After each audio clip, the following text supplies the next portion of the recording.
became convinced that the downside of having something go wrong had global political implications, and we would rather pass up the opportunities that an autonomous crew or an autonomous organization might gain by acting on their initiative to avoid that one big mistake that would end up on the front page of the New York Times or might turn 100 people against us, in the little province in Afghanistan.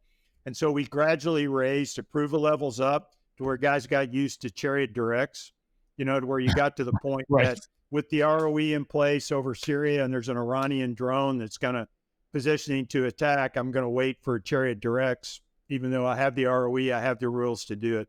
We built that mindset, but look, we always do that in peacetime.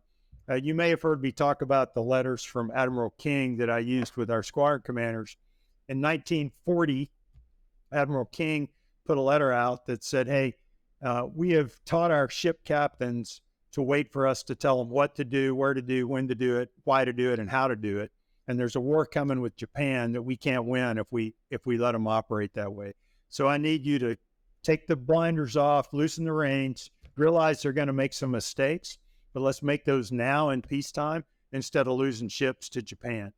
He followed up 6 months later with I meant for him to take thoughtful risks, and you can see, some of the back and forth, but we're in that same place now. A war that we fight against China or a war that we would fight on the continent of Europe because of the proliferation of national level ISR tools that are available commercially and the ubiquity of long-range fires means that there's no safe areas, there's no hiding place, and everybody can see everything. And communications, you've seen the chart that shows all our communications devices and the thing China has built against each one of those to try to target it there. So right. We need to be teaching our leaders, and we started by, hey, we're going to send captains out on the weekends again to go do things without having somebody looking over their shoulder. There'll be some things that go wrong. They'll do their best. We'll work through it. Squadron commanders, I want you to act like you have the authority and responsibility you think you should have and dare somebody to stop you. As Gerald Brown says, proceed until apprehended.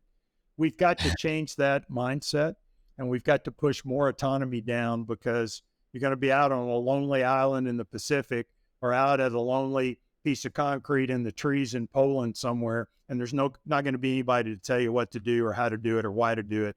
You're going to know your mission, and you're going to make the best decisions you can.